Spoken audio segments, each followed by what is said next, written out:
Hello, this is part three of why Christians are broke, busted, and disgusted. I'm also going to talk about immigrants and making a dollar. So I know, for example, I know there are mega churches. I know that. I don't have an issue with mega churches. Okay. That is not my business. It's God's business. Okay. Uh, if God has assigned these preachers to preach all around the world, it makes sense to me to have a personal jet like you would a car. I mean, why wouldn't you have a personal car to go from here to here? Why do you have to keep depending on the rental car? So it makes sense to me that if God commissioned these preachers to preach around the world, that they would have a personal jet. I don't have an issue with it. Okay, rather than being dependent upon commercial flight because they have to be able to fly anywhere and everywhere at a moment's notice. Okay, no reservation, just fly anywhere and everywhere.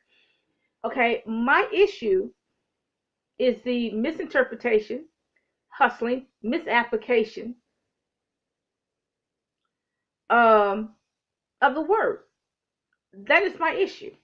The misinterpretation, the misapplication, and hustling of the word. That is my issue. Okay?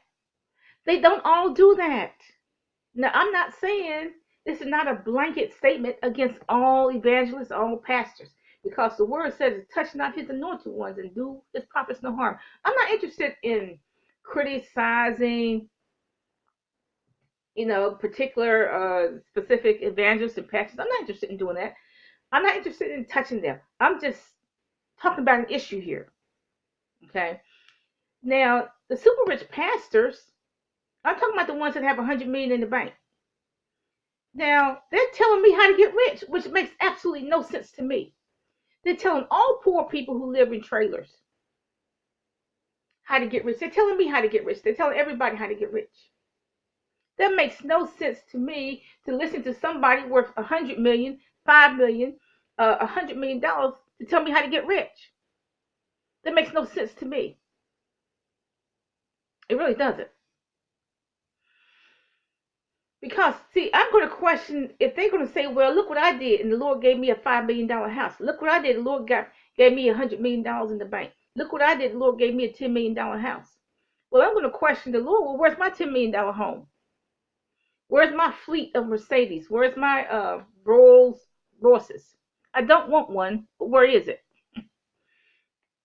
Okay. Now, the truth is, their economy is different. They are 100% dependent on God. Okay, but we are subject to the world. We are sub. And look, in our world, in this world system, stuff happens. Layoffs happen. But look, even in their world, layoff happens. I mean, 14 people let go all at once, and these 14 people, they could have had mortgages, they had bills to pay. They let go too. So sometimes their world is almost like the rest of the world. Okay. But God's economy, they are 100% dependent upon God's economy. I don't have an issue with that. God's economy is unlimited. I don't have an issue with it. Okay. But see, I can't relate to that. What they're telling me, look, I got almost $500 million in the bank. That's what God gave to me. Let me tell you how to get rich. That's not even realistic to me. I can't even relate.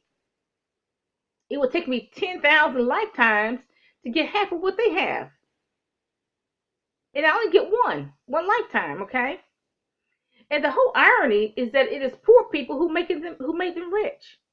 It is not the rich people who can afford to give $15 million a year away. That's not who's making them rich. It's poor people who making them rich. It's $30. If 1,000 people give $30, 1,000 poor people give $30. That's what, $30,000 in 45 minutes, 15 minutes, or 1 hour. And of course, some of those poor people gonna give more. You know why? See, the poor people are always looking for hope. If they tell us, well, if you plant so and so seed in this ministry, God will give you a 30, 60, 100-fold return. And the poor people think, okay, all I gotta do is give this ministry $30, and God's gonna give me back 3,000. That's not what God means. God means the optimum amount, and whatever your optimum amount is between you and God. And like I said before, He may save you from a $30,000 car accident that would have cost you $30,000 if you include the medical fees and loss of car and everything. But poor people, the reason why we do that, we donate, is because we're always looking for hope. Some of these ministers have grown up poor. Some of them have been middle class. Okay? And the truth is, they don't understand money. They don't know how to make money, and they do not know how to manage money. That is the truth of the matter. Now, Solomon says, above all, get wisdom, and above all, get understanding. We need to understand money. Poor people need to understand money. We need to study economics. We need to understand money. We need to read every book out there, whether it's valid or not, whether the theories are valid or not. I think a lot of those theories, they're attached with big words like the theory of diminishing returns. In other words, if you get something over and over and over again, you're going to get bored with it. In other words, if people give you some bubble gum and they give you 5 pieces of bubble gum, you won't like that. But if they give you 5,000 pieces of bubble gum, you can't stand it. You're going to give away. The theory of diminishing returns. Now, whether these economic theories are true or they make sense, that's what they are, theories. But the point is, we need to understand them. We need to understand. And I think a lot of these theories they're talking about ideal situations. They're not talking about wars, because a war will destroy an economic system. Famine, drought will destroy an economic system. But you know what? It's good to know these theories, okay? Because you'll know what not to do, y'all. Okay. A lot of these preachers and evangelists, they have no wisdom about money. They have no wisdom about economics. So why am I listening to them? It makes no sense to me for me to listen to them to tell me how to get rich. I have not heard one say that they understand money. I have not heard one say that they have studied money for any periods of time. Okay? That is why, see, some of them have grown up poor, middle class, or whatever. They don't know anything about money, so they spend it like crazy. They go buy a $1 million condominium, and actually the bank owns it because they were stupid enough to mortgage the bank. Mortgage the condo rather than just pay cash for it. That's how stupid they were. They just have no wisdom. They still don't have any wisdom. They bought a $1 million condominium on a mortgage. Okay, so that is why a lot of them buy. They get all this money coming to the ministry. They buy boats, bikes, motorcycles, and spend. And then they ask for more money from the poor people, from the congregation, to keep financing that lifestyle. See, that is not using wisdom. That's not using wisdom. You should always store up money. You can store up anything. You can store up money. You can store up food. You can store up clothing. Why? Because the drought's going to come and the Lord's not going to do anything about it. Why isn't the Lord going to do anything about it? I don't know. It could be judgment. That's his business. The drought's going to come. It really is. Now, let's talk about the poor. Now, this is what it says in Jeremiah 5:26. It says, for among my people, God's not even talking about the world. He said among his people, among his church, are found wicked men and women, parentheses. They lie in wait as one who sets snares. Number 28, they have grown fat. They are sleek. Therefore, they have become great and grown rich. They have grown fat and they are sleek. Okay, they have grown fat. And it also says their houses are full of deceit and wickedness. Okay, and then it says in 28, the cause of the fatherless. They do not plead. No, 28. They do not plead the cause of the fatherless, and the right of the needy they do not defend. Now, some of these ministries could get rid of the homeless issue in their particular city or in the nearby city. They can buy the houses where you can put women, homeless women with children in, or family units. Get the children off the street. They could buy the hotels that would get the senior citizens off the street. They could buy the group homes that would get, mentally ill people off the street, the single men off the street, single men who are living out of their car or whatever, off the street. Okay, they got the money and the wealth to do it, but they don't. They don't plead the cause of the fatherless. And the right of the needy, they do not defend. Now, in the Bible, it says Jesus did a lot of things that are not even written in the book. Now, Jesus was a carpenter by trade. So what does that mean? We should all have a trade. Now, the word says there's a lot of things he did that we don't even know about. I would think that because he was a carpenter, he probably either built houses or had houses built for the widows and the orphans. I imagine he built some tables or chairs or whatever for the widows and the orphans, for a lot of people. Because that's what he was. That was his vocation. He was a carpenter by trade.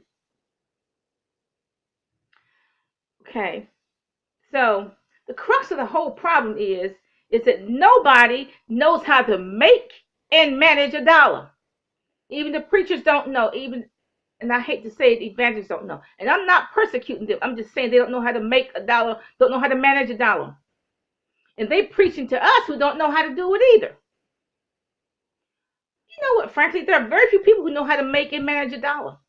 I have seen people with making very good money, and they don't even have $1,000 to put down on the house. When they're trying to buy a house, they don't even have $1,000 that they can put their hand on to buy a house. Even a small church would pay a preacher $100,000 a year. Even a small church. But yet, these same preachers, they don't know how to manage or make a dollar. And look, before you know it, they're out of business. Because they don't know how to manage their own money. They don't know how to manage the church's money. So these are preachers, even in a small congregation, the church pays them $100,000 a year. But yet they do not know how to manage that money, because next thing you know, the church is in the paper, the newspaper, for going bankrupt. Because nobody knows how to manage money. Now let's talk about immigrants, illegals, and refugees for a minute. They don't know how to make a dollar either. They do not know how to make a dollar even in their own country. They don't know how to buy land in their own country. They don't know how to build a house in their own country. Not one. Refugees, illegals, and immigrants. A lot of immigrants. A lot of them, not all of them. They do not know how to buy land, build houses, or set up some kind of a shop, even in their own country. They don't know how to do that. So they come here to America, they get on welfare, just like that. And they're so stupid, for want of a better word. They don't even know how to save that welfare money and use it as a down payment on a business. Any kind of business, barbershop, a little mom and pop store in the neighborhood, a little carry out restaurant. They don't even know how to do that. A lot of times they are illiterate. They are illiterate in their own country. And when they come here, they are still illiterate. I have seen it. They don't know how to read traffic signs. They don't know how to read bathroom signs. Heaven forbid. They don't even know how to read restaurant menus. Okay? They are illiterate in this country, but then they were illiterate in their own country. They do not set up a marketplace. They do not go to the vocational schools to even take like a one semester class. You don't see them setting up a barbershop or small restaurants. All they do is come to this country and make demands. Give me this certain type of meat. Give me this certain type of vegetables. Because they don't have sense enough to go buy land, go buy a farm, and have their own meat source and have their own vegetables, grow their own vegetables. They don't have that kind of sense to say, well, why don't I just buy a farm and I can have my own type of meat that I like. I may not like this American meat. I can have my own type of meat. I can grow my own type of vegetables because they don't have that kind of sense. They don't have any sense. So Americans end up taking care of refugees and illegal and all kinds of immigrants that don't have any sense. They don't have any sense in their own country. They don't have sense enough to buy land. They don't know how to do that. Because I keep in touch, believe it or not, I keep in touch with some people who are not from this country. And I asked them about land ownership. They don't know how to buy land. Even in their own cotton picking country. That's a whole lot cheaper than what it is in America. They don't know how to buy land in their own countries. They don't know how to build houses in their own country. They don't know how to set up a business in their own country.